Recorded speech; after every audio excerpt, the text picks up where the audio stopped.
Sure. Thanks, everyone, for joining. I'm Kevin Hall. I'm a communications officer here at the Lexington-Fayette County Health Department. And the last couple of weeks, we were noticing as the COVID-19 numbers were coming in, we were noticing the trend. And last week really started the conversation following what was happening in many U.S. cities, and that the COVID cases were disproportionately affecting African Americans. Dr. Humbaugh will be able to give an update and should have a little bit more of the numbers. But Lexington is similar to many other places. We're seeing it in New York, Detroit, in some of these larger metropolitan areas. In Lexington, about 30% of the cases are affecting African Americans compared to about 15% of the population. So the health department, we were thinking how we could work and improve our outreach and how we could get some discussions going on this. While we were talking about it, we found out that Andrea James and Laura Hatfield in the mayor's office were working on something similar. Pastor Tyler had reached out. So we all connected and very quickly put together a chat that was on Facebook last Thursday, and we're going to continue those discussions. But then that also, it wasn't a one-time thing, and Pastor Tyler wanted to bring this group together. It's to raise awareness and to talk about the disproportionate rates. That's what we want to do today. We're not here to fix the problem because we can't do that in one chat. It's to have some discussions on what steps we can do and what questions you all might have of public health on this. Do we want to do, I guess, quick introductions just to go around? So I think if everybody's seeing on the screen, we'll just go start to the right of box here with Reverend Polk, if you want to introduce yourself, and we'll just work our way around. Yeah, Reverend Polk with the Antioch Baptist Church. Nathl Moore, First African Baptist Church.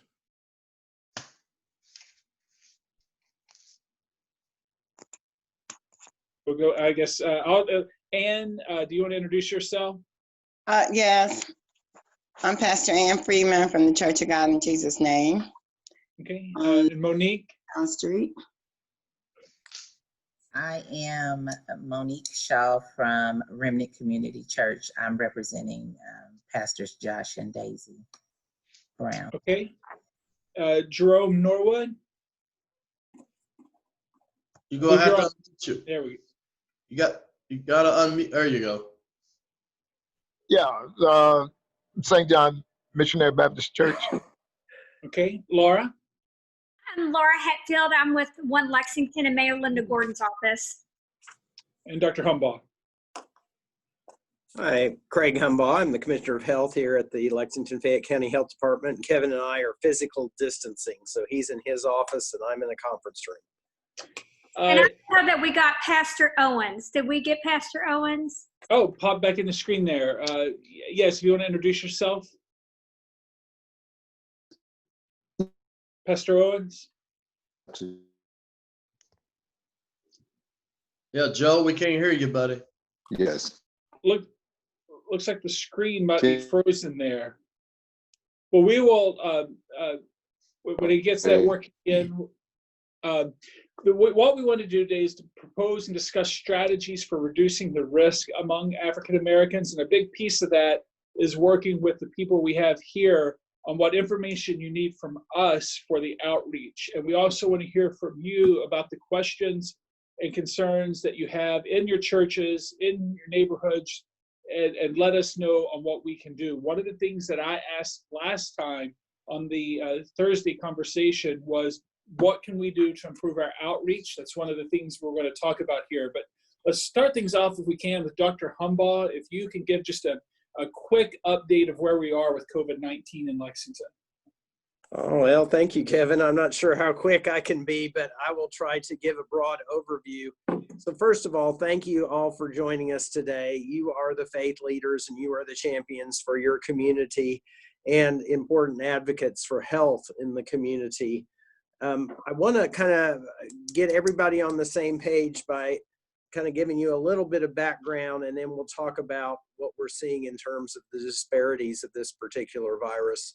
So this is a new type of coronavirus that emerged late last year in China. There are coronaviruses that normally circulate in Kentucky, but this is a brand new one that no one has ever been exposed to before. And that's why it's called a pandemic, which is simply means a global epidemic, and it is circulating worldwide. And as I said, no one has immunity, so we're all susceptible to this particular virus. It doesn't matter who we are, we're equally susceptible because we haven't seen this before. Our bodies don't recognize this as something that they've seen and fought against. So how does the virus spread? Well, it's much like any other respiratory illness.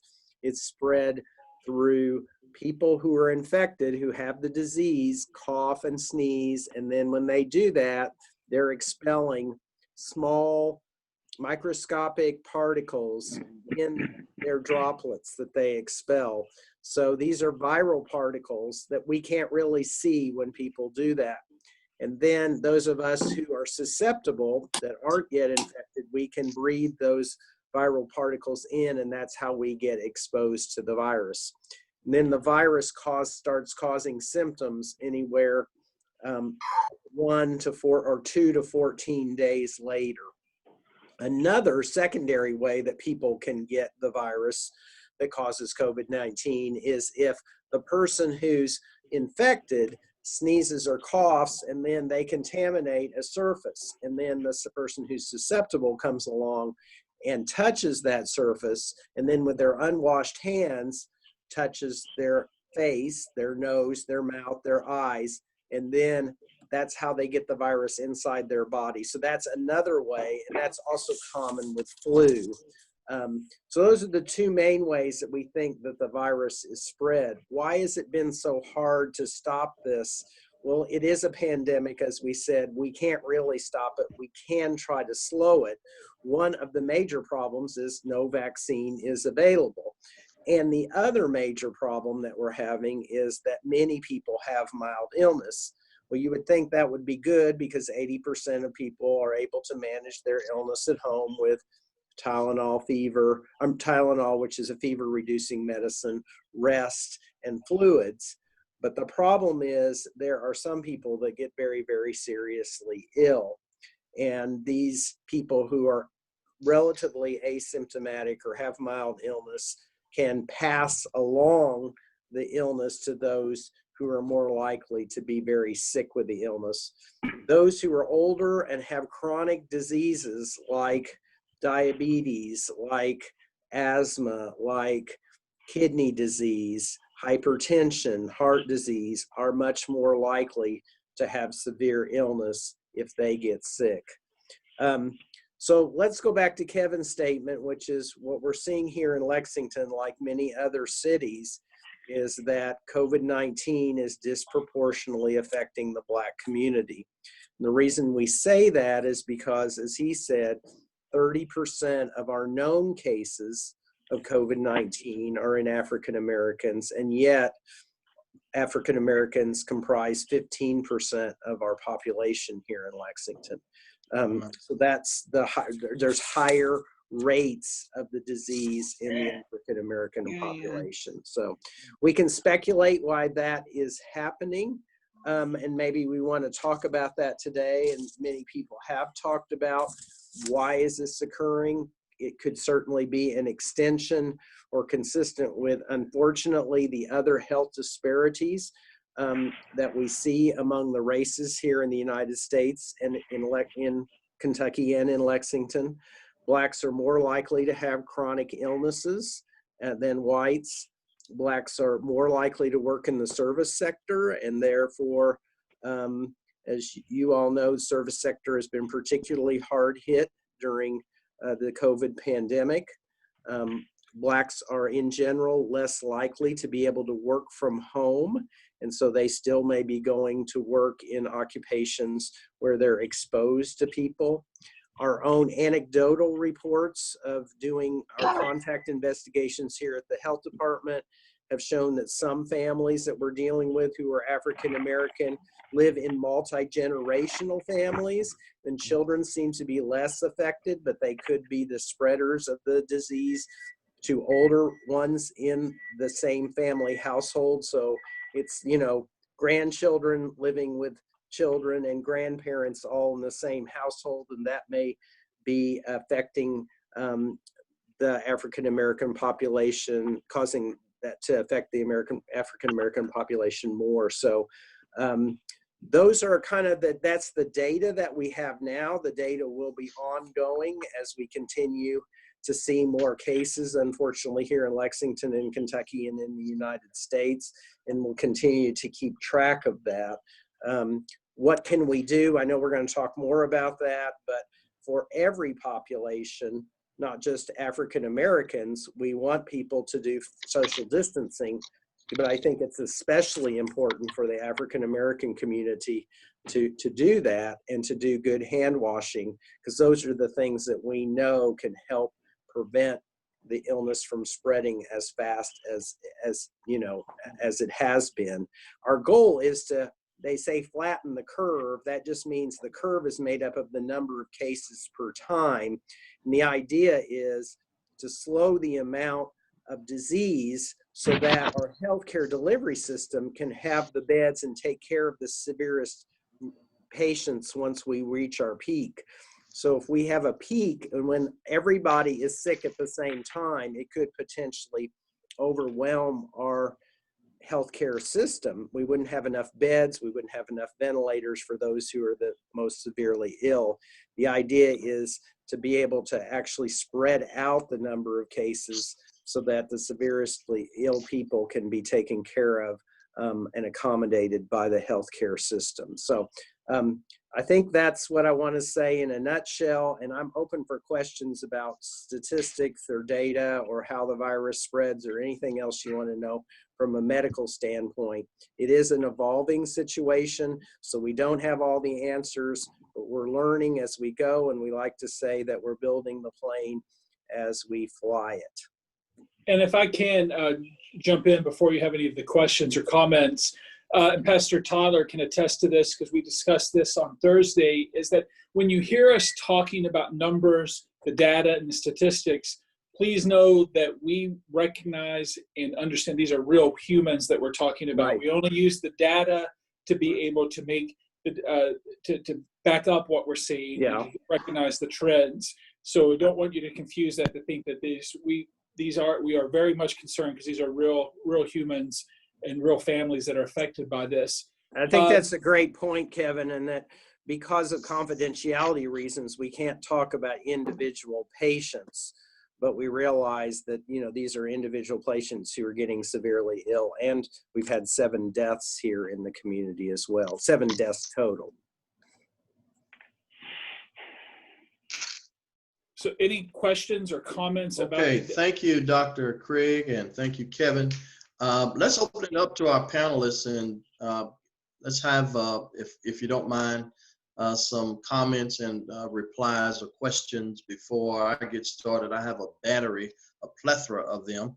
So I would like for these pastors and leaders, and again, thank you, Laura. You are exceptional.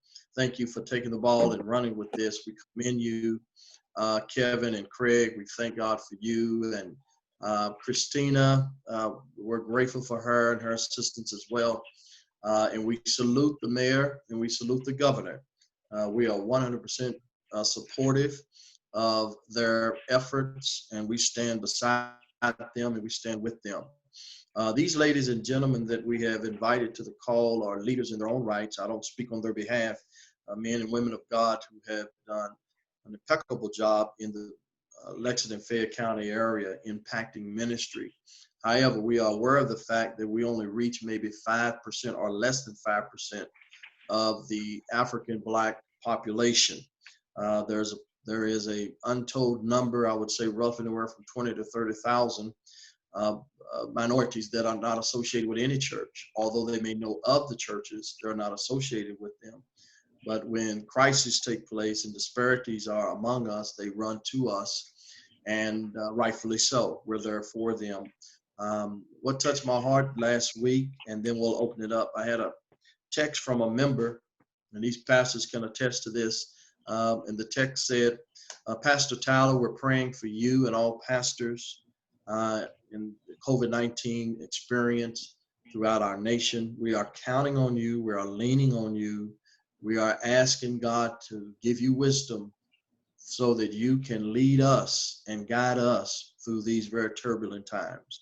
And I can't tell you how much that really emotionally traumatized me to know that there's a group of people, multitudes of people counting on us, not just in the Black clergy, but throughout the Commonwealth, but in relationship to me personally, to do the impossible to a certain degree, but at the same token, be that beacon light, that voice of hope. And so we had invited these ladies and gentlemen because this is a mankind, this is a humanity problem. It's not partisan, it's not Democrat, it's not Republican, it's not Black, it's not white.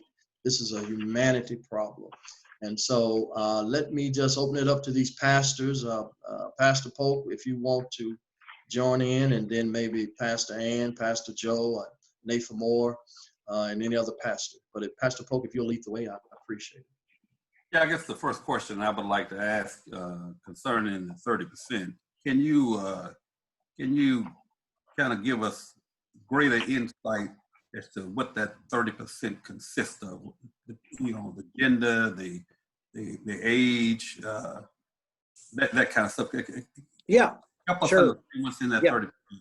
So I don't have within the 30%, but I can certainly get that. But for all of our cases, the ages are, well, first of all, female versus male. 64% for all the cases are female, 36% are male. Only 1% of our known cases are less than 18 years of age. That is consistent with what other cities are seeing, what other countries are seeing as well. We think that probably there are a lot more kids getting infected, but they just aren't being symptomatic, and so they don't go to get tested. We've actually, because as a country, like other countries, we have a limited number of tests. We are actually asking people if they have mild illness to stay at home and not get tested. And many people are following our advice because we want our tests to go to the most severely ill people, like people who are hospitalized and people who are critical to our infrastructure, like first responders and healthcare workers. About 32% are between 35 and 54 years of age. 34% of all of our cases, this is 205 cases today, are between 55 and 74 years of age.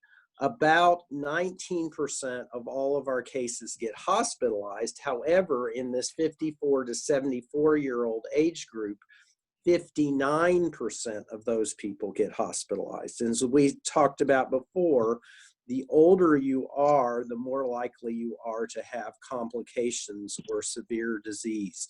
That's one of the risk factors for having worse disease, is being older. The other main risk factor we know about is having chronic illnesses like heart disease, diabetes, hypertension. Does that help answer your question? Well, I'm not sure because it seems to me that when you gave the statistics, based on your total population, I was asking about the 30% that you said were African American. Right, which is the 62. Yeah. Okay. So I also say that around 49%, I do have that broken out by hospitalization, and it looks like of that 62 people who have self-identified as African Americans, about 49% of those folks have been let's see, 19 of those 62 have been hospitalized. Okay. All right. Okay. Thank you, Dr. Kraig. Thank you, Pastor Polk. If we could move to Pastor Joe Owens. Pastor Owens, is there any questions or comments that you want to share at this time? Unmute. I'm excited that this meeting is taking place, and I want to commend you, Pastor Tyler, Dr. Humbaugh, and so many others who are doing this. It's been a concern of ours for quite some time, and we kind of knew that because African Americans are already struggling with healthcare, that this was going to be a major problem for us. So I'm excited to be here to listen and to see what all of us can do. We certainly want our people to know we are concerned, and I'm excited about sharing in this meeting. So I'm really waiting to hear which direction we're going to go. All right. Thank you, Pastor Owens. Thank you. The sage, wise Bishop Jerome Norwood. He is the Moses of our group. He is the Apostle Paul of our group. Dr. Norwood, would you chime in at this time? Bless your heart. Yeah, I'm concerned, and mostly concerned the fact that I'm the oldest in this session here, and that is a concern. when he led off talking about the old people, my ears went up, man. You know, like, why is it they're killing off the old people? But nevertheless, I'm appreciative that we're able to talk one with another concerning this, because it does concern not only us as individuals, but also our parishioners. And we want to make sure that we're leading them in the proper way and advising them and the way that they could go. So thank you very much. And I'm still listening, even though I'm older, I'm listening. Yes, sir. Yes, sir. Thank you. Moses.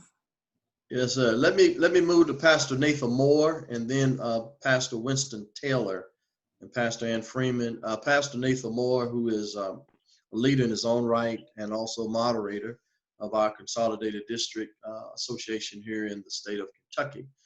Pastor Moore, we'd like to hear from you. Thank you very much, Dr. Tyler, for pulling this together today. And I'm also excited about where this is heading. There's been just listening right here, there's a couple of things that have stood out to me that's really grabbed my attention. And that's the mere fact of, as I think about most of the people we serve, that I know I serve outside of my congregation, even from our district perspective, they're older. They're in that 55 plus age bracket, and many of them provide guardianship, as well as assistance to families where there are little kids, grandchildren. And so the fact that kids can be affected, and we don't know how many kids are affected, and they're yet still at home in these multi-generational households, is a big challenge. And that's really standing out to me. But one question I did have is also, do we know the percent? I know we got the percentage of African Americans testing positive. Do we know what the percentage is by way of the death rate? I got all these here. 26. No, at this point, we only have, which is good, we have 7 people who are died. Of course, that's 7 deaths that we don't want to see. But on the other hand, we don't have really enough deaths, which is a good thing, to be able to really make any, really make any type of statement about whether we're seeing more African American deaths versus more deaths in the white population. But what we are seeing is that higher percentages of African Americans are being hospitalized. So again, we've got more African Americans overall that are cases, and we've got higher percentages of hospitalizations in African Americans. And can I add in on that? So as Dr. Humbaugh said, fortunately, there aren't enough deaths in Lexington to be able to give that, to look at that data. But the governor shared statewide with about 82% of the known cases accounted for. The deaths in Kentucky are about 21% African American, and the state population is about 8.4% African American. So that's looking across Kentucky as a whole for the fatalities. Thank you. All right. We're going to ask if Pastor Winston Taylor, Seventh-day Adventist Church with the beautiful background, looks like the Golden Gate Bridge there. It appears that he's chilling, overlooking the waters there. Pastor Taylor, you with us? I'm here. Can you hear me? Yes, we can hear you. All right. Thank you so much, Pastor Tyler, for having me here, and thank you so much for taking our questions. 2 questions. One, the Hispanic community, I haven't seen any numbers coming out on the Hispanic community. And then my second question is, what is being done to discuss within our communities some natural remedies that we have traditionally used to build our immune system, garlic and golden seal and that kind of stuff. From a medical perspective, have we thought about encouraging people to use those things that they have been using, that we've been using from a child, from childhood? So the numbers on the Hispanic community, and what have we given any thought to the traditional stuff that we would use to protect ourselves, our immunity? So here in Lexington, we have seen that about 6% of our known cases are Hispanic, and that would be very consistent with our population in the sense that we have about 7% of our population is comprised of Hispanics here in Lexington. So we don't see a disproportional number of Hispanics with COVID-19 in our numbers right now. There are other places that have reported that they have also seen disproportional rates among the Hispanic population, but at this time we're not seeing that here in Lexington. I'm a physician, so I'm looking at the data, and I don't see, at least right now, that traditional remedies have been used to be able to prevent this particular disease. What has been effective has been physical distancing. That means staying apart from one another, because as I said, the way this disease spreads is basically through small particles that travel within a few feet of where you are from somebody else who's infected. So that's, I think, that and washing your hands and making sure that we regularly clean surfaces with routine household products are going to be the way that we can continue to prevent or slow. We can't prevent the pandemic, but continue to slow the number of cases and ultimately save lives. It buys us more time for when we can develop a vaccine, when we can develop medicines that we know are effective against the virus, and also gives us more of a chance to be able to handle the severest cases in our healthcare system. Thanks for taking my question. Mm-hmm. Okay, thank you, Pastor Taylor. Pastor Ann Freeman, and then Monique, who is proxy for Pastor Josh and Daisy Brown of the Remnant Covenant Church. Pastor Ann Freeman, what questions or concerns do you have before we move to the next young lady and the panelists? And we'll kind of get back to our agenda. Listening to Dr. Kraig, it's obvious that the whole situation is very despairing. However, what worked years ago, as far as Pastor Taylor hit on a point that I was concerned about, and that's the natural remedies. If a person is of age, much older, or have preconditions already working against them, what is it that can build their immune system or their respiratory system, where we understand that the virus lies in attack, to avoid getting to the part where it's necessary for them to be hospitalized? We hear, washing hands and so forth, and, the being disinfected. However, from my understanding and listening to others and trying to be in tune with what's going on, is that the immune system that needs to be built up. And I heard another doctor talked about what's going on in New York, that the people are not being advised as to what is necessary to avoid, along with the hand washing and so forth, with the attack on their system. And my question to the doctor, I guess he's already made mention of the fact, that the natural remedies like garlic, our parents were concerned about castor oil, cod liver oil, and these things. When you got sick, they gave you something. Now it's like, this virus is so, it's nothing. And now even with the vaccine, information is getting out. Don't take a vaccine, because what they want to do is put a chip in you. Right. So we can start the number system. So it's like, okay, well, what we gonna do? Yeah. My advice to the people that I minister to is build your immune system. Do the garlic, do the apple cider vinegar, do the vitamin C, do what it takes to. And I was also informed too that it's the heat that will kill a virus. Like the lemons and Listerine is real strong. Okay, I know it'll kill it. and plenty of heat, being inhaling, the heat and so forth, that will help kill the virus. And I believe our community, doctor, you can verify this, is that type of information to avoid the spread, as well as the hand washing and the distance and so forth. Talking about distance, if it's a family member, somebody that's close, we're not gonna even think of them being sick until they almost on their deathbed of being sent to the hospital. But I believe we need to get out the information to avoid them going to the hospital.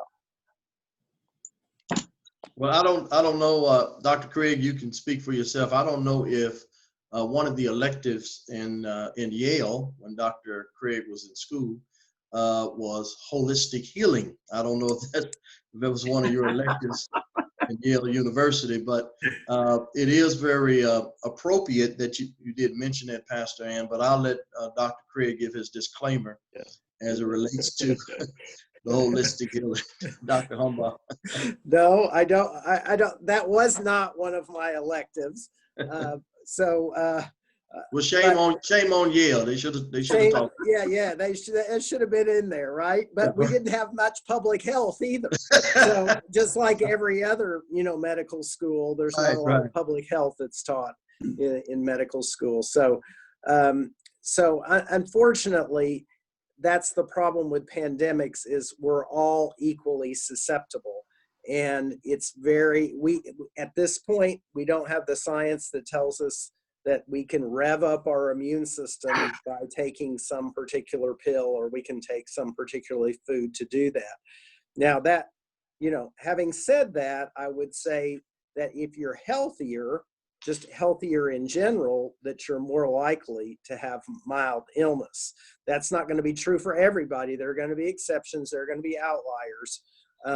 But people who are physically active, people who are eating right, eating fruits and vegetables, eating a good diet, and are at the right weight, are going to be folks who are going to have milder illness. So that's not going to actually maybe answer your question about can we take something to increase our immune system. We don't know that right now. That's the definition of a pandemic.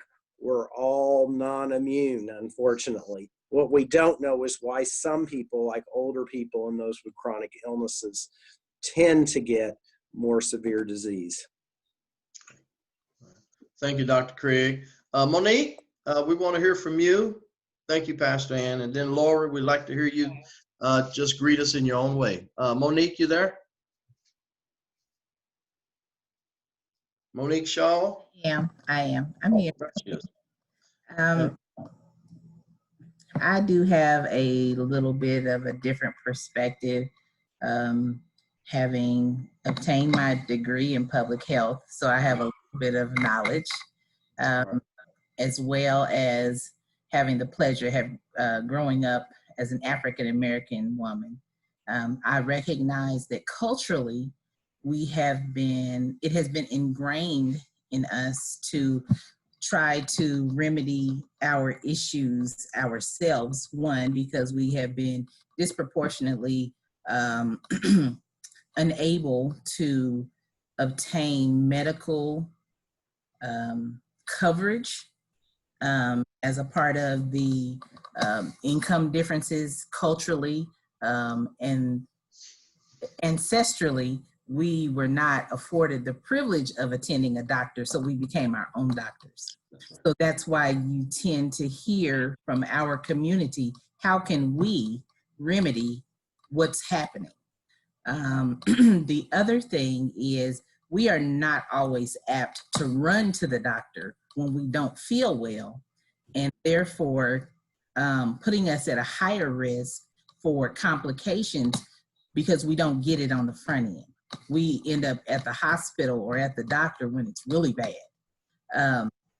So with all of that, I guess my statement / question would be, some of the things that I've heard is that although we have some people who are recovering from the COVID-19 virus, that it is expected that there may be a resurgence of the virus once the curve flattens and people begin to connect again and come together again. What is the concern of the healthcare community of that resurgence of the virus, and what is available to those who may not have healthcare or health coverage? Because before we might be able to go to the health department and be examined. Now people aren't allowed to go to the doctor. You have to do everything via telehealth. I am also a diabetic, so I understand the challenges for those who are higher risk.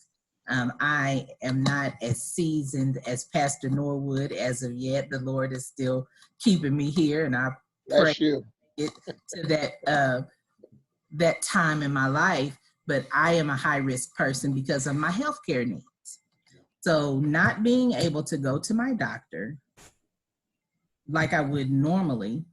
So all of my regular visits have been canceled, not by me, but by the clinic because they cannot see us. And most of my care requires a face-to-face with the doctor and not a video. So it requires blood work. It requires examining my hands, my feet, and those kinds of things as a diabetic. So with those people not being able to see a physician, one, say you make it through, you infected and you come out of it on the right and you get better, what are our concerns or how do we address resurgence? People who can't go to the doctor. Those would be the questions that are happening within our community.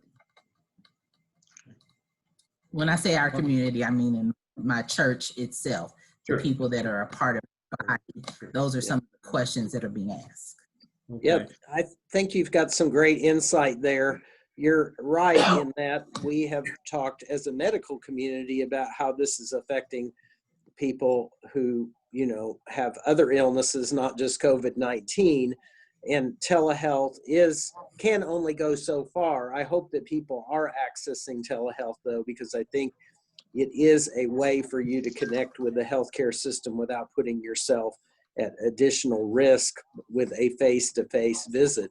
And we know that 25% of our cases here in Lexington so far are among healthcare workers. So we're worried about that being a vehicle for spread in the community. So you're right. I'm not sure what we do about that because I do think we've got to weigh the risk, risk balance against going to the physician versus getting COVID-19. And hopefully we don't know this, but hopefully, this is not going to last forever. We are going to come out on the other side and people will be able to get preventive health care and health care in general. Again, the question is, can some people wait that long? And some people may need to get specific tests, and you can't do that over telehealth. So I totally understand that, and I don't think I have a good answer.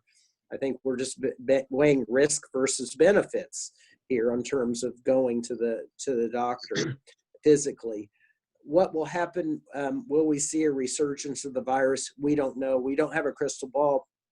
In fact, if this works or acts like other types of coronaviruses or other types of respiratory illness, we may see a quieting down over the summer, not because of all the efforts that we've done in public health and in the healthcare community in Lexington, but simply because it's warmer and there may be a seasonality to this virus, okay, like the flu. Others have argued, other scientists have argued that, well, that's not going to matter because we're all susceptible. So this first season, it's not going to act like a seasonal virus. We don't know that. Nobody knows that.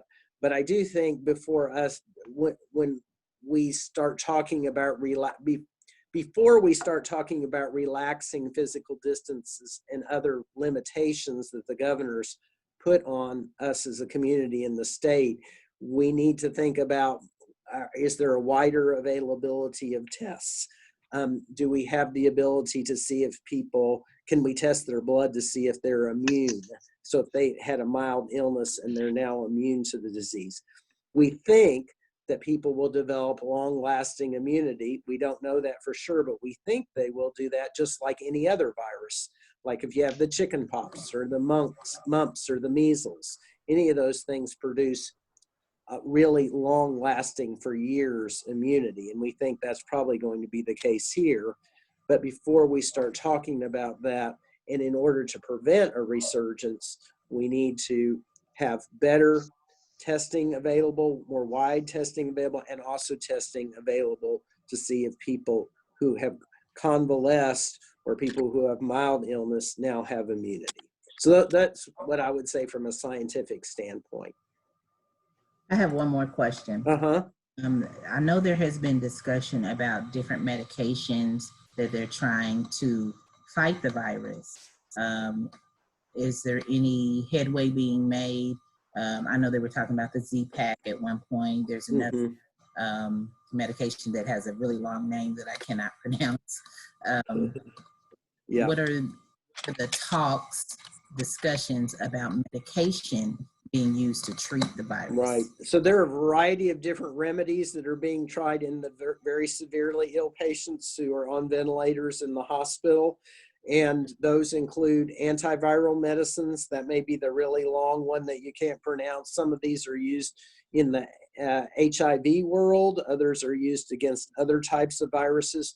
But we don't have as good an array of medicines against viruses as we do against bacteria. So we have antibiotics that work against bacteria, but our antiviral group of medicines isn't as robust. So that's one of the problems. They also have more side effects than most antibiotics do. So we have to think about that. Another method that's being used for severely ill patients is a plasma infusion. So what we're doing here at the health department is we're trying to identify of our cases who have recovered, and more than half have recovered. We're trying to identify volunteers among those cases who've recovered to donate plasma so that then their plasma can be infused into severely ill patients. We don't know if that's going to work or not, but there are several protocols, and there are 2 hospitals in town that are using those protocols for severely ill patients in order to save lives, we hope.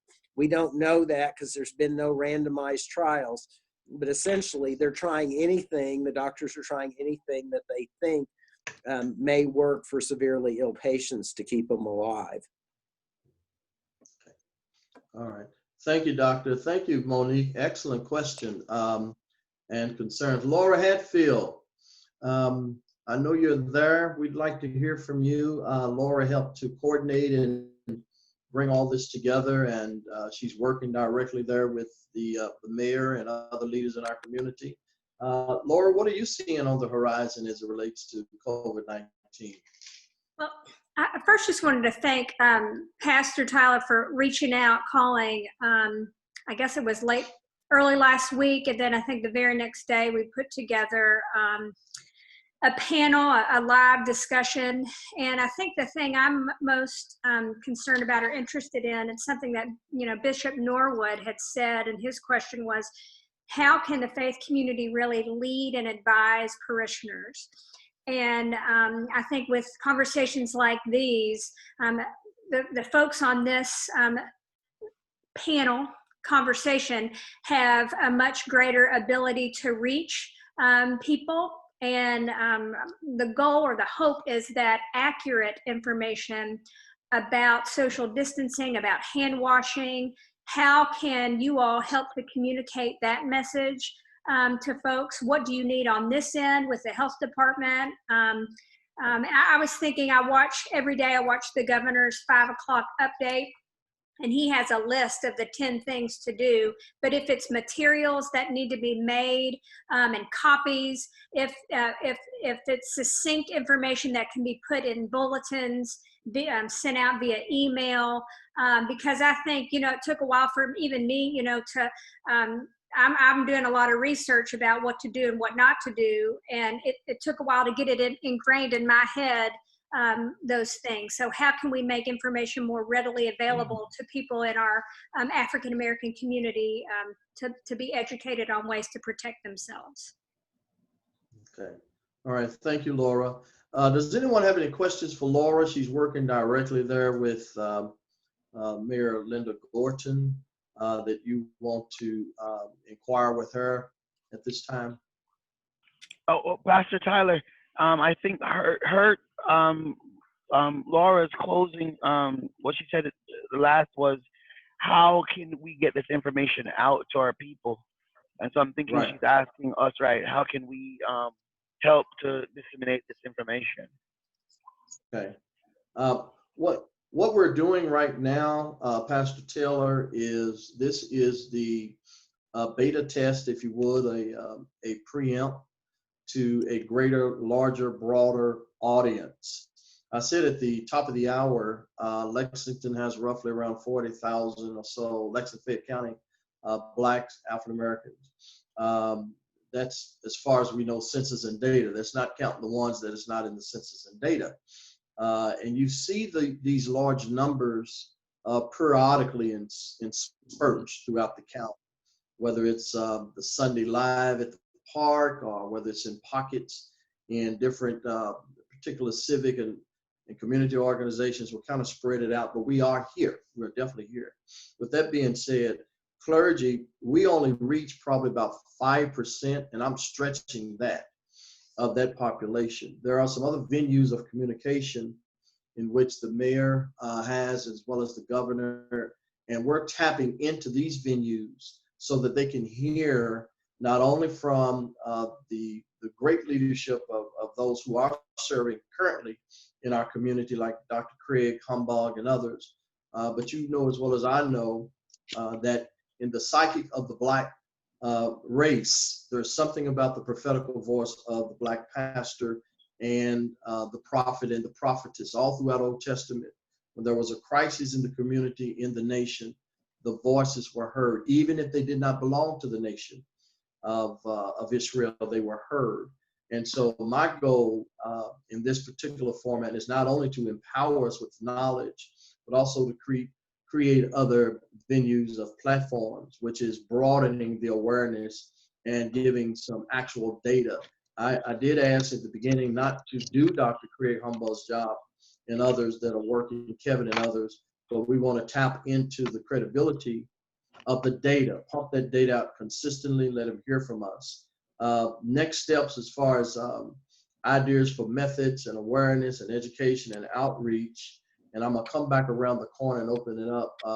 I serve also as the president for 8 states in Progressive National Baptist Convention, the Martin Luther King Jr. Convention. I don't say that to toot my horn. I say that in relationship to a broader scope of people and persons. What I plan on doing, and maybe this can maybe generate some ideas for you and your own individual ministries and outreach, is creating a Zoom panel with every state to get information, to create, to tap into the data, and to also exercise those venues throughout every fabric of every state, throughout the Midwest region, all the way from Wisconsin, all the way through Michigan, all the way back to Kentucky. And that will help even more so send the message out to our people here's some much needed information, data you need, some steps to take. This is serious. Here's what's happening with the stats. Here's what's happening with our nation. Here's what's happening with our race. And so with that being said, what I wanted to throw out here by way of discussion was a contact number. There's a lot of information that's out here, and I don't know, Kevin or Laura, Dr. Kraig, I know the 311 number is there, okay? I'm trying to find accessibility and resources for those who are affected with COVID-19. If there's a 3 o'clock in the morning emergency, of course, they will ring my phone, they'll ring Pastor Ann Freeman's phone, and all of us. They're going to call us, abruptly. But what I'm trying to find now is a way to divert them directly to a source, a 24-hour source or resources. And I don't know if that is something that is currently in place or something that is in the works of being implemented so that they can reach out and say, hey, this is what's going on here, I need help, et cetera, et cetera. I lift that thought or that question or concern due to the fact there have been some who have, and I'm not blaming the medical profession by any, I'm not trying to throw one under the bus, but they have actually went to the medical facilities and come to find out some of them had to go to private doctors in order for them to be validated as COVID-19 positive. And so some of them are not going to be able to go through all those channels. They don't have the resources to do that, and sometimes not even the transportation. But is there a centralized resource, a 24-hour centralized resource? And if not, how can we go about that for people and persons to contact in the hour of need? So Reverend Tyler, there is not a 24/7 resource, but the health department operates a call line from 8 to 5 every single day, including Saturday and Sunday. We were open on Easter, 8 to 5. It's staffed by health department personnel and nurses, and it's essentially an information line about COVID-19. However, we urged that if people have specific medical questions about their own condition, that they call their provider, because their provider knows them better than we do. On the other hand, we've set up the line to answer a variety of different questions about the virus, what people can do to slow down the virus, compliance issues, and many other things that have to do with this whole situation. And we're getting still, when we first opened it up, we were getting close to 200 calls a day. Now we're getting more like 50 to 75 a day, but it really depends on what's going on in terms of what's happening in Kentucky. So that is a resource, although it's not available 24/7. It is available every day of the week, 8 to 5. Okay. And the number is go ahead. 859. Write this down if you've got a pen, 859-899-2222. And we're happy to put that on any documents that may be developed, because for the foreseeable future, we will continue to operate that information call line.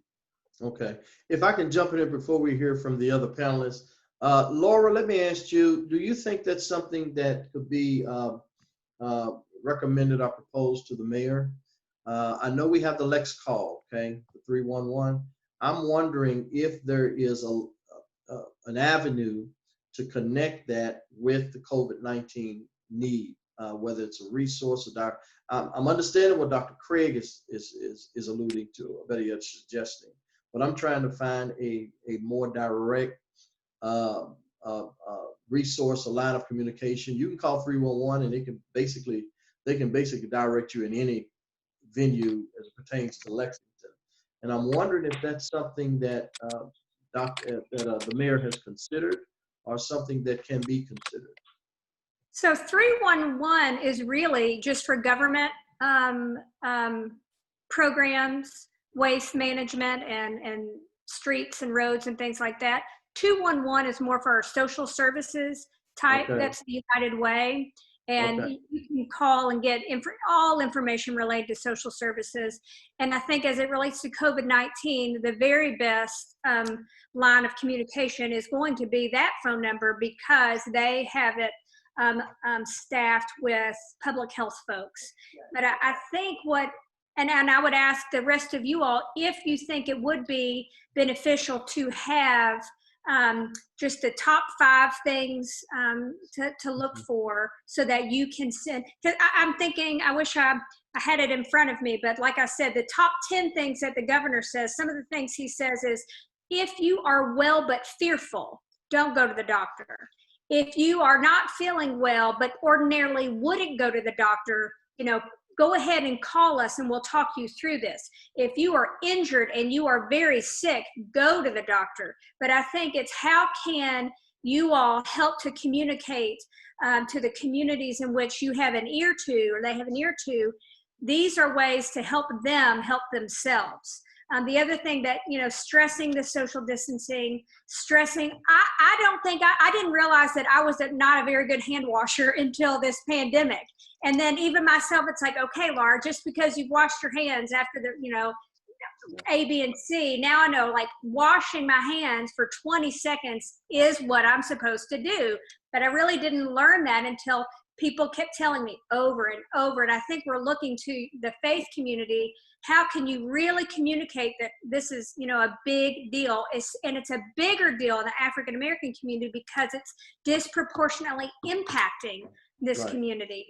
And the last thing I would say, this morning on the Today Show, Oprah was she herself is trying to elevate her voice by saying, there was out there here even recently, people saying that this is in fact not affecting the African American population. So that was a mistruth that so many folks were thinking, well, it doesn't impact me. And so since that is not true, we're having to double down to say, yes, indeed it is. So how is it that we can better equip you to educate the people who you serve? Is it an email that I can work with Kevin to push out with top details, along with a one-pager, a small brochure, copies that we can make copies and send your way? Would that be helpful? Okay. Let me open up to the panelists. We'll start with Pastor Polk, and we'll come on around the table. And let me, Yes. because that's, looking at the agenda too, that's one of the big things we wanted to talk about today, was how we can continue raising awareness and for potential interventions, including ideas for method of education and outreach. So we really want you to brainstorm on this, to let us know what you need from us.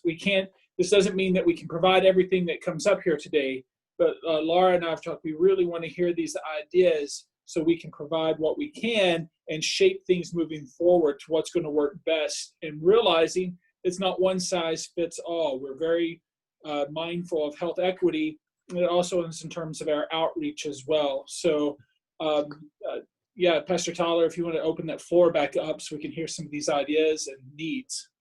Okay. We'll start with Pastor Polk. Laura, I hear your reach into the community with information and the aim to empower and that kind of stuff. I am pretty much convinced that a good number of people are aware of what's really happening. I mean, I think that many people are really aware of the COVID-19 and its lethal power and that kind of stuff.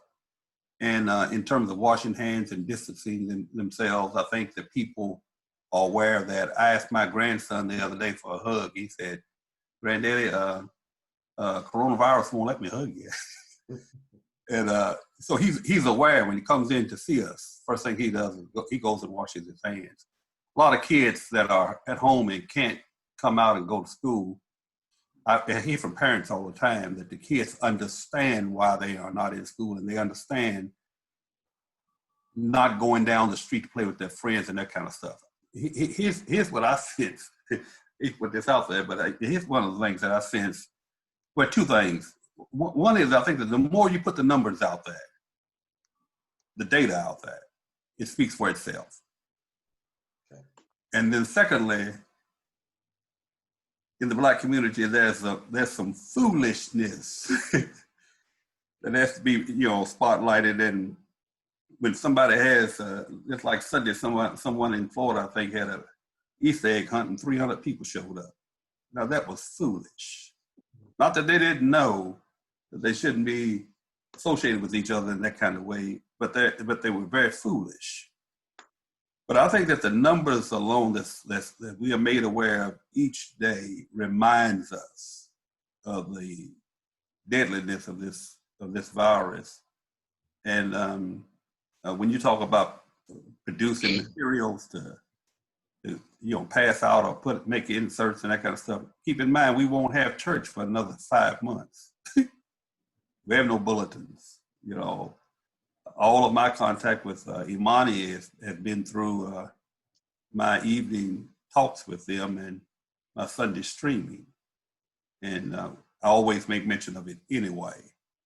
So that's about where I am. And so I think that when you talk about outreach, how do we do outreach? What would that really look like? To what extent do we really attempt to either, you can't leave stuff in barbershops and beauty shops. The favorite spots that people go to, all of them are closed. Would somebody really take time out to get on something like this to hear and be told?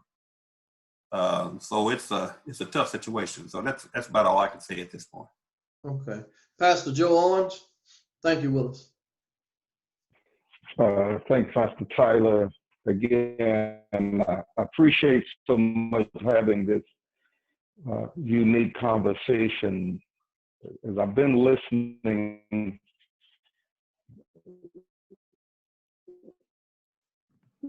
one of the struggles we have is all of the pre-existing conditions that African Americans have had, whether it's diabetes, high blood pressure, asthma, or the like, in conditions of disparity of healthcare, as well as services. These things, but we're hurting.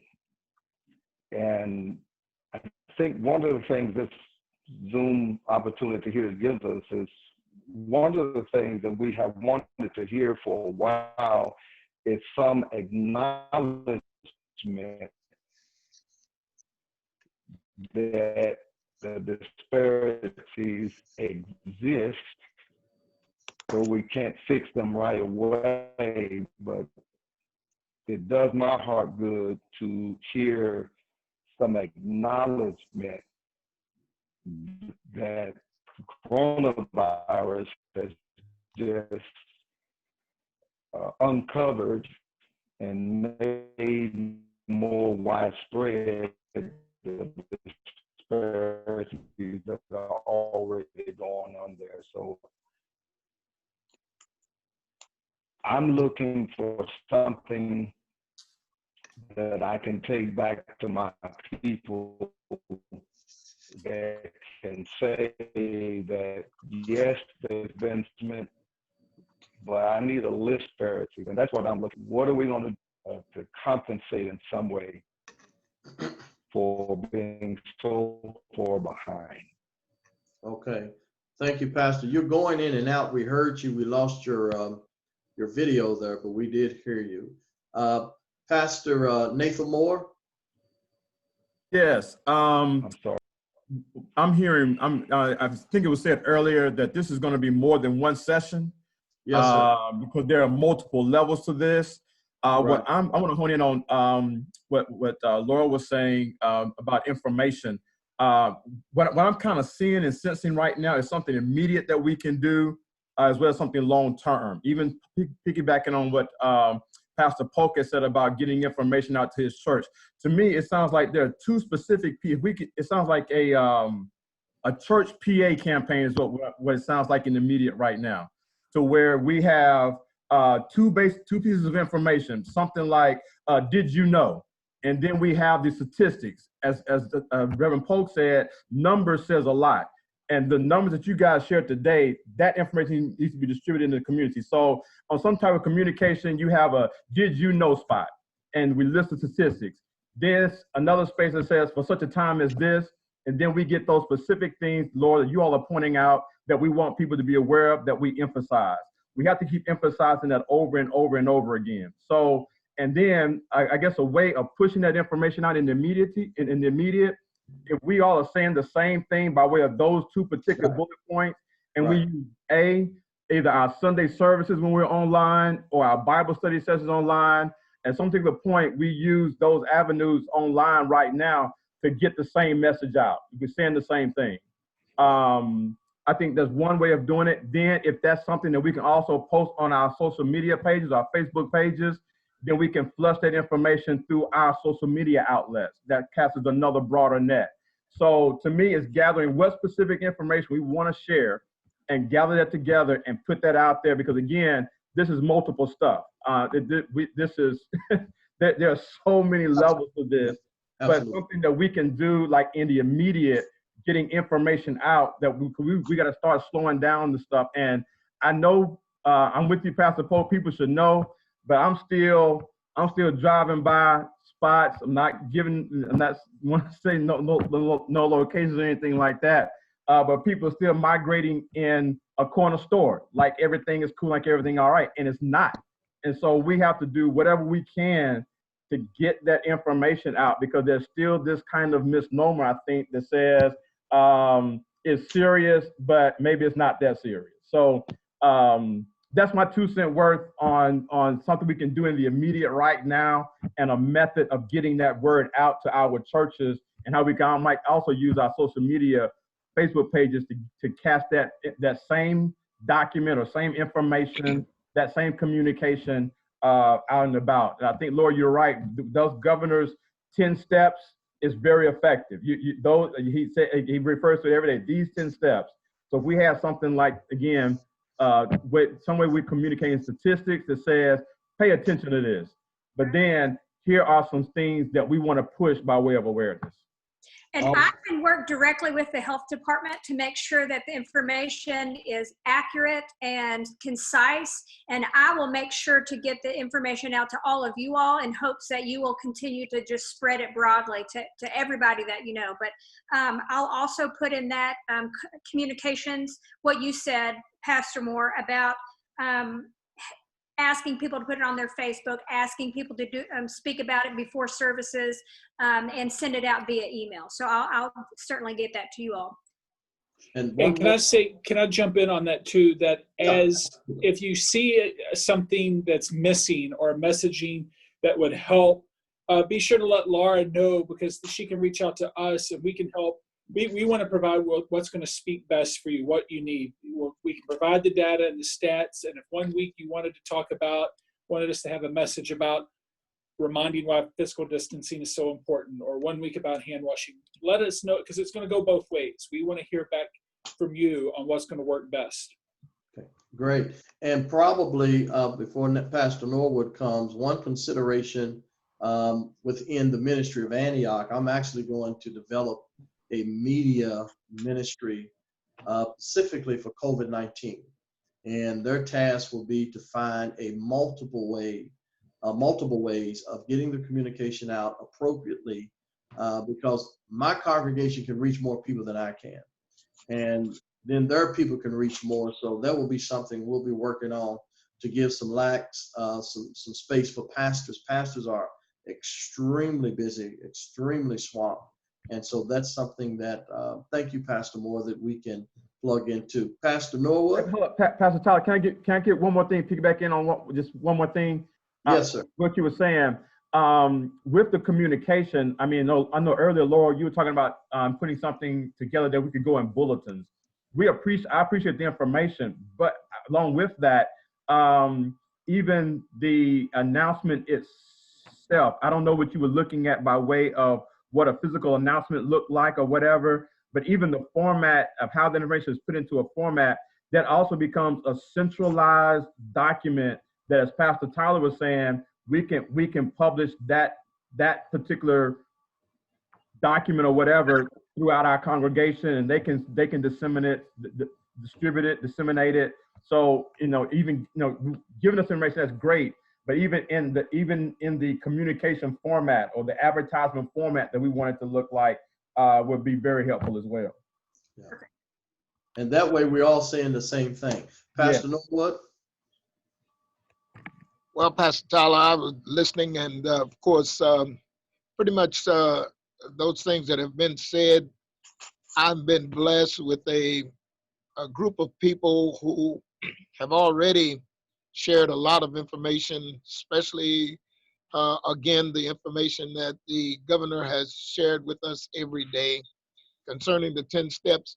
And I'm right now at a point where if we have some new information, I'm sure that we'll get a hold to it, put it out as best we can so that all of our people be informed that, and I remind them often that this is serious.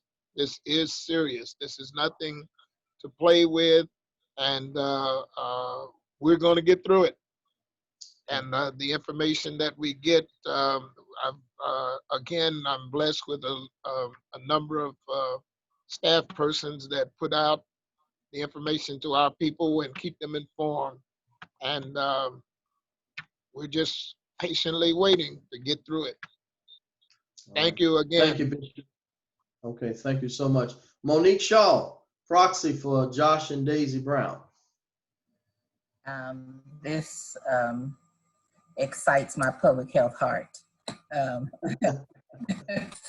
It really does, because I think about the types of behavior that we have, and then I think about behavior change. And we are an instrumental part of behavior change. As a faith-based community, we use behavior change in a regular day-to-day ministry position. We invite people to know a Savior, and we walk them through the processes of change. So the same thing can apply in this area. We need to think about the types of behavior that we encounter. And I'm not a pastor, but to all the pastors, you have members who are aggressive, you have members who are assertive, you have members who are passive, and you have members who are passive aggressive. And so you have to think about the approaches you take in ministering to those members. And so the same thing applies as we disseminate information regarding COVID-19. We need to speak to the myths versus the facts. We in our community have a lot of myths that have been passed down generationally, that have been passed down culturally. So we need to, one, establish what is fact and what is fiction. And I think that information is very important to get out to our congregation. And then we need to think about how we approach behavior change. There are stages in that in behavior change. If I'm incorrect, Dr. Humbaugh, please chime in at any time. But you have different stages, just like you have stages of deliverance, you have stages of you have all kinds of programs that have stages.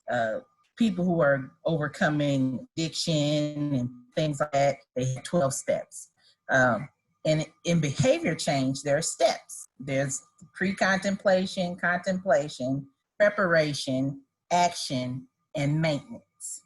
So if we address the things that are before us, facts versus myths, and then apply the steps to change, would, I think, help us to incorporate our congregations, and then our congregations spread the news to, again, their communities, and it spreads that way. So what we in Community Church have been doing, we have been utilizing technology that has been afforded to us because of COVID-19, using things like Zoom and other avenues to communicate. We communicate daily as a community. We meet at the same time in a Zoom meeting, and we discuss challenges that people are having. We address the needs that people are having. I think we have to recognize that we are in a different era, ministry-wise, that you are in a technology-driven time. And if we use the technologies that are afforded to us, even if our group that we communicate with technology is small, those people take it out to their groups, and then their groups take it out to their groups. So I think utilizing technology to meet with communities, to meet with churches. Our pastors, Josh and Daisy Brown, drive it home every single day that they talk to us. Stay inside if you don't have to come out. We do have people who are part of our communities who are essential workers, who work in facilities, who work in the hospital, who work in areas that are essential. And we tend to try to utilize those people who are already out to help those who are in.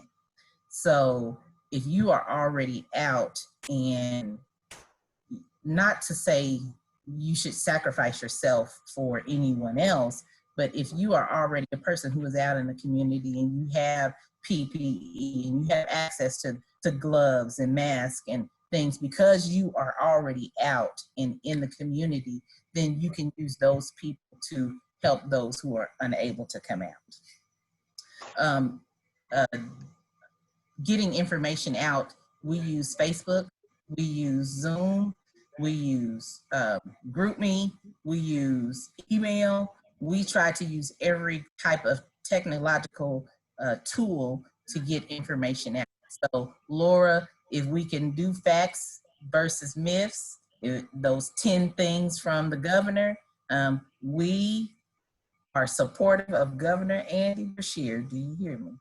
We listen diligently to what he has to say, almost with bated breath, because we want to ensure that our community is healthy, our community is whole.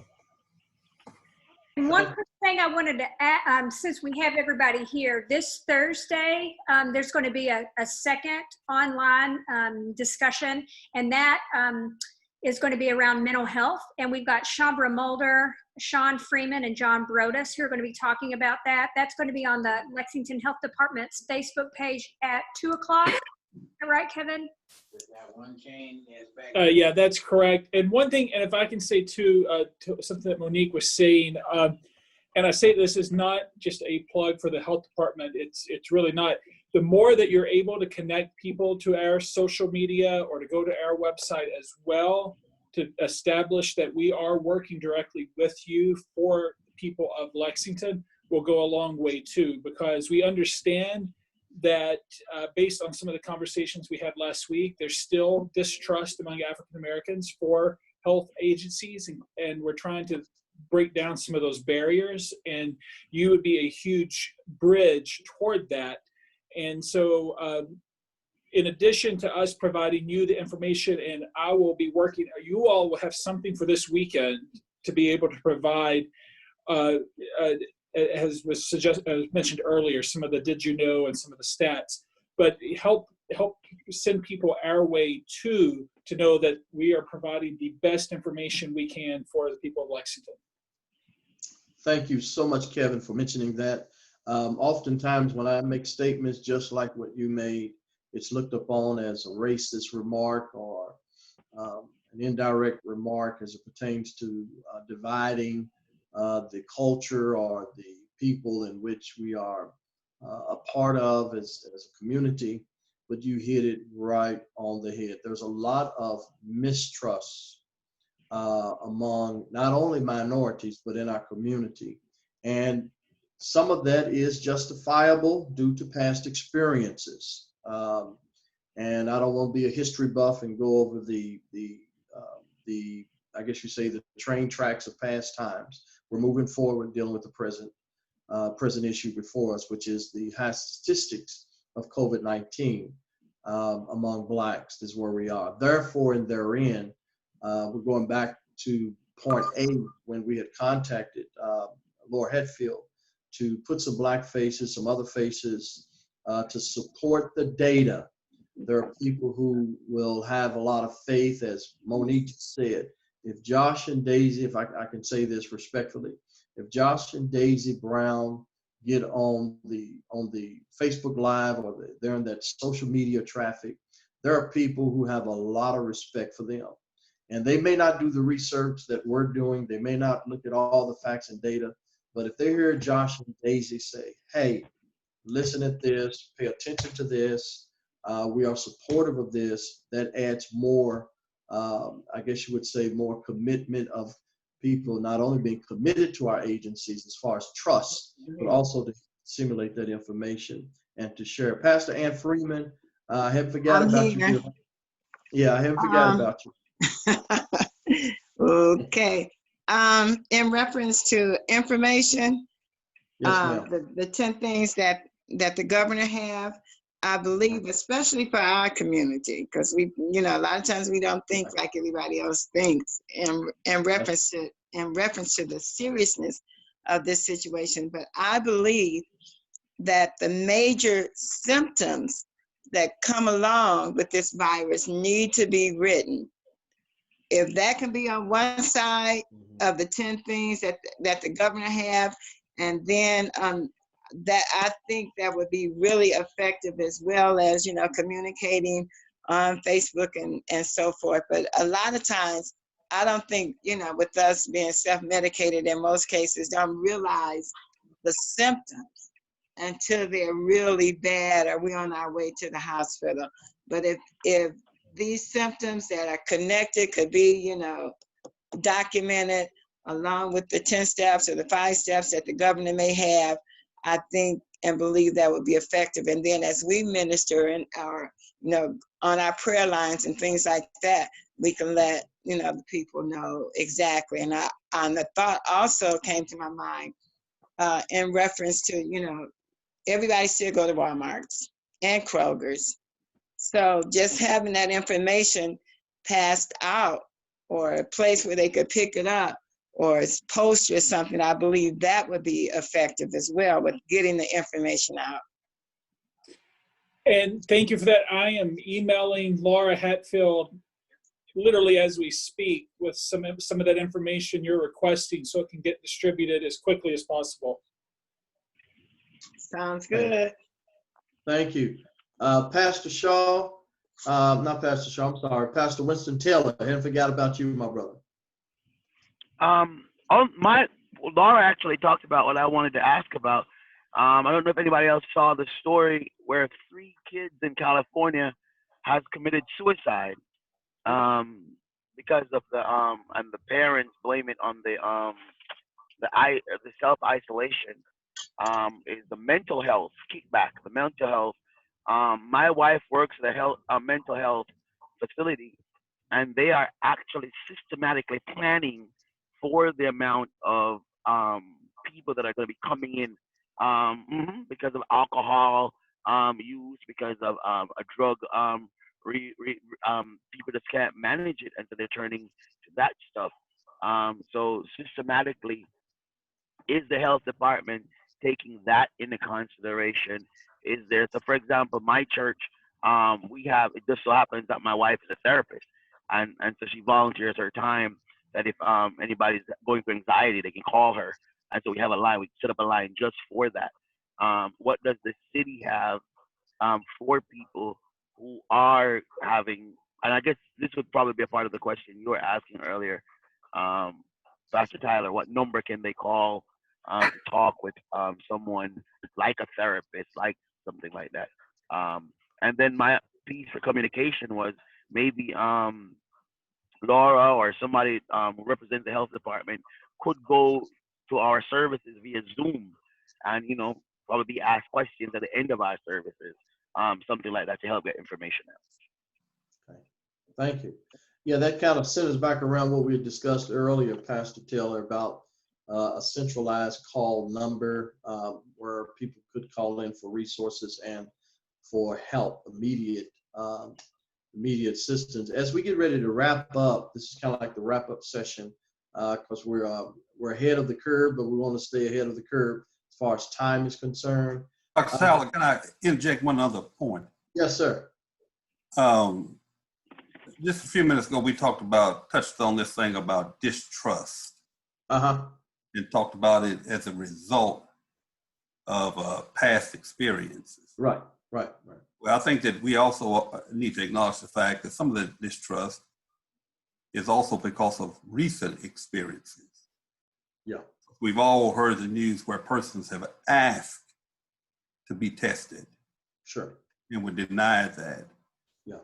And then we hear that those same persons end up contracting and passing on. So it's not all just past experiences. Some of it is present experiences as well. Yeah. Well, this is, I wanted, if you don't mind, for the conservation of time, excellent. I wanted to kind of just kind of share a couple of things, and then I'll turn it back over to Dr. Kraig Humbaugh, and then I'll let everyone have a closing comment. And that is two things that kind of surface in my mind as I'm talking to people. And like Pastor Nathl Moore said, this is a plethora. This is multiple different angles and different avenues and challenges and levels. And of course, we're not trying to solve or resolve all of them today. We will have ongoing panelists and discussions as we continue our quest. It is important that they constantly see us. And again, I want to refer back to what Monique said. And not saying we're not doing it, but it is extremely important for them to constantly see us and see our faces out and about every week, every day, if possible, at least every week in the queue where we're doing something relating to this to help give hope and encouragement and direction. With that being said, let me throw this out here. I want to put a little salt in the wound. You guys know me.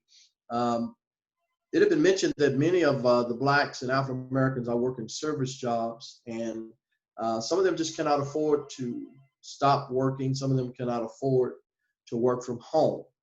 And I'm not targeting anybody on this particular video Zoom, but I do want to ask two questions. One is, for those that have to work in unpleasant environments, so to speak, I know there are some certifications. I know there's some criteria that has to be met to protect human life. Let me say that, human life. Who are those people in person responsible for that? What do we do if there's a complaint filed to one of us as a pastor that we have parishioners who are working in some extremely unhealthy environments and they're not receiving the proper gear, the proper equipment, et cetera, and et cetera? And I don't know who this is directed to on this call, on this video conference, but we're starting to get that. Secondly, testing facilities. As relates to the Black African American community culture, what testing facilities, where do they go? Again, we go back to that one number, that one resource number.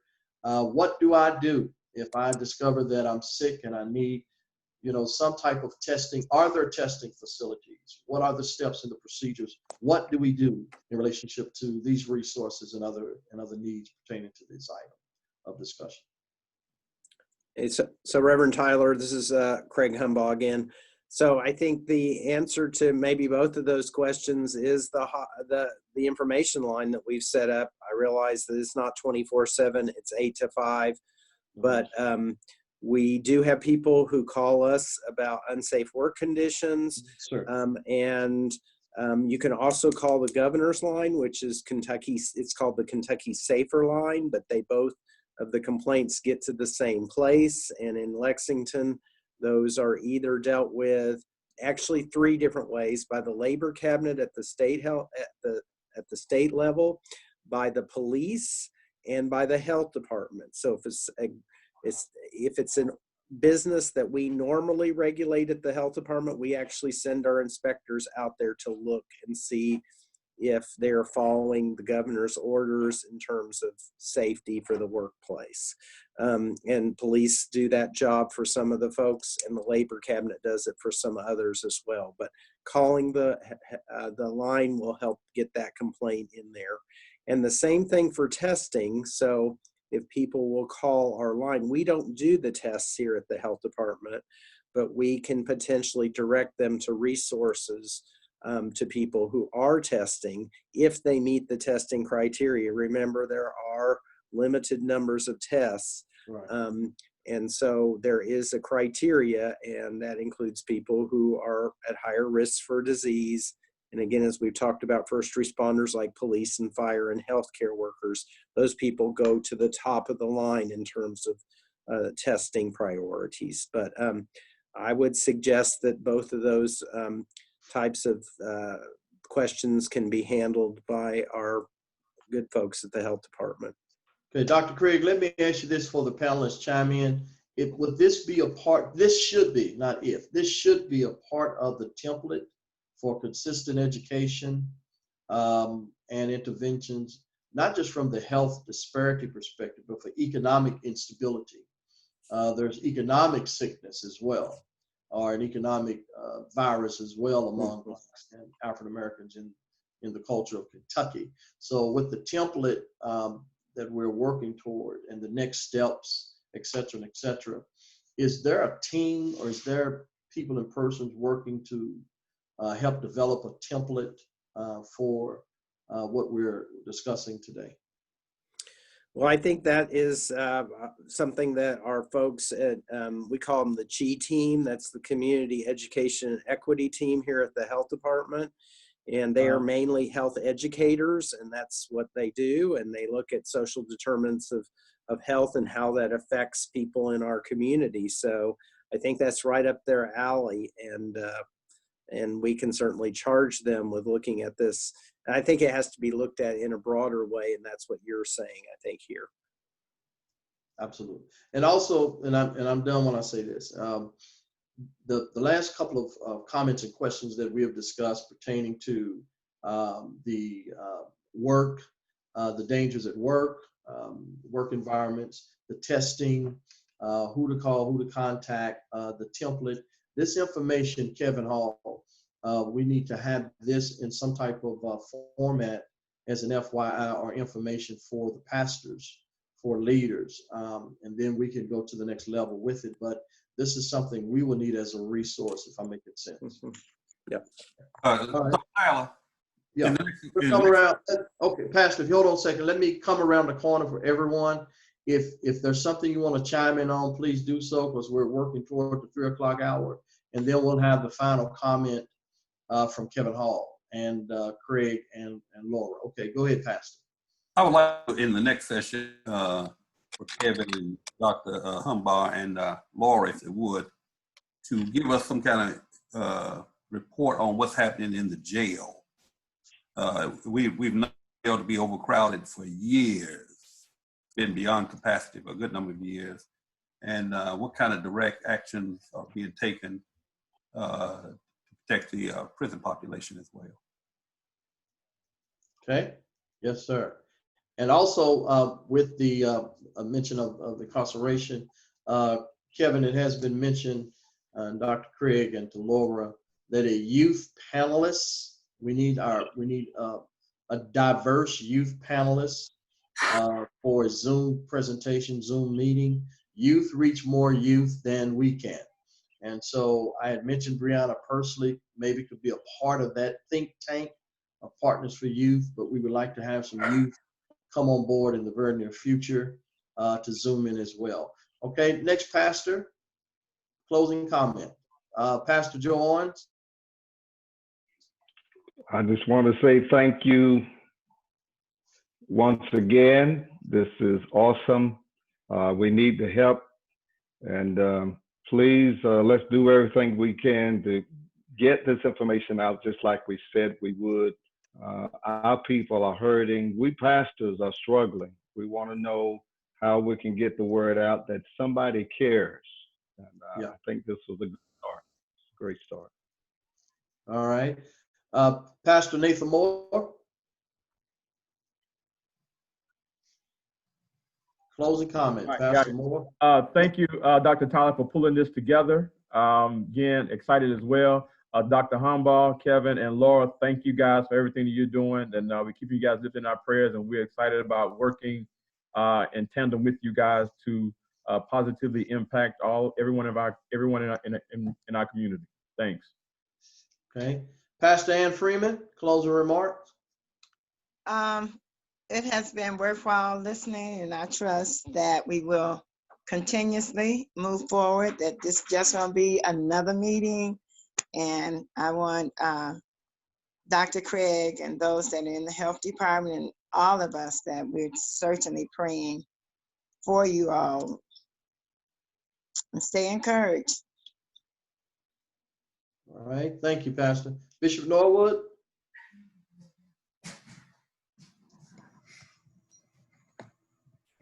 Bishop Jerome Norwood, closing remarks. Did I lose him? I think he may have dropped off.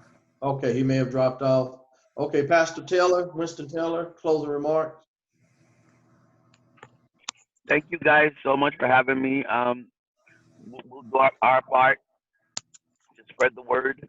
We're doing our part to help with the mental health issue afterwards, and just let us know what else we can do, and we're doing it. All right, thank you, Pastor. Monique Shaw. I want to clarify something I said earlier. We do have people who are essential workers, and we don't just use those people as a part of our body to help others, but we as a body help one another. Yeah. Check in daily to see if there are needs within our body. And our body is not just Remnant Community Church, but we collectively are a part of the body of Christ. We are collectively a part of a community abroad. And I think as spiritual leaders, it's important to reach out to each other, because as pastors struggle, pastors understand each other's struggles. So I think it's very enlightening to see so many spiritual leaders on this call. And my prayer for you all as a member would be that you all would reach for each other, because there are things that pastors only understand that pastors go through. As well as we are praying daily for the healthcare community. We will add Dr. Kraig, Kevin, and everyone else to our list. The health department is doing a tremendous job in trying to stay ahead of this. And we commit to doing our part to help get the word out and to keep the Thank you so much for people. Amen. Thank you so much. And you tell your pastors that we bid them Godspeed. We send them the love of Christ, and anything we can do, please don't hesitate. We want Dr. Kraig and Kevin and Laura and the rest of us to get back to what we need to do even more so, and that is to continue our quest day by day. But as we close out, Dr. Kraig, we'll ask if you have a closing comment, and then Laura, and then Kevin, we'll let you have the final remark. And just stay tuned. We will have some more Zoom panelist discussions as needed and as we can be available. And we do want to circulate this Zoom conference, and Kevin's going to help us with circulation. We'll use emails and whatever avenue that he so chooses to even get the word out even more. So Kraig and Laura, and then Kevin. Hey, thanks, Reverend Tyler. So I'd like to touch upon something Monique Shaw said earlier. And you guys are in the business of behavior change. That's what you do every day at your churches. And that's why I think that you're the perfect folks to carry this message out to the community. I think behavior change is very hard, as she said. I mean, there's a process. But I think I would encourage us to think about how can we remove barriers to make it easier for people to do the right thing in order to lower their risk.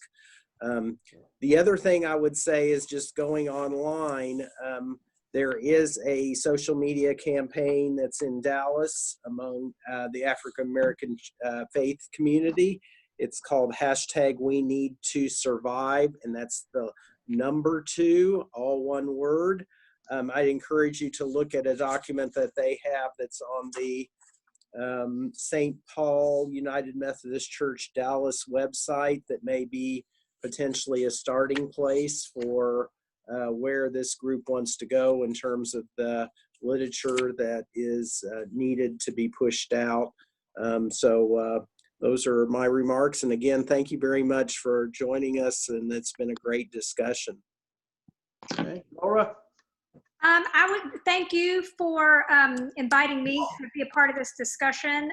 Kevin and I have been emailing and texting this whole time, and so we commit to putting concise and accurate information together. and we'll send it to you. I don't have Ann Freeman's information and maybe Monique's, but Pastor Tyler has everyone's email address. Is that right? Yeah, I can give it to you. Okay, and then where we might want to kind of get your help too in the end is you all ask for some FAQs, so frequently asked questions that we maybe have heard from the governor and others. We can maybe start that list, and then if we want to go back with a dialogue, if you have other FAQs, we can maybe make that ongoing. And then the other thing I heard, I think it was Reverend Polk who talked about just getting the data out accurately. So maybe once a week, we can get that data pushed out from the health department to send that to you all so that you will have the concise information every time, that list of 10 to-dos, to-don'ts, whatever. But that with the new information will always be that data that would speak volumes. Okay, thanks, Laura. And we hope and pray that this will take on its own organic growth in our own different venues. In your own different ministries. Kevin, thank you so much. We'll let you kind of drive us on out of here with your last, with some comments of the last remarks. Yeah, let me first ask, so again, we are recording this. We have a couple of options. One, we will, once it's finished, we'll send a link to Pastor Tyler, and then you can help distribute. But we also, what would you think if we just made this available to the public? We could share it on Facebook so that people can see, and it may generate more discussion and more involvement. Do you see any harm in doing that? No. I think that'll be fine myself.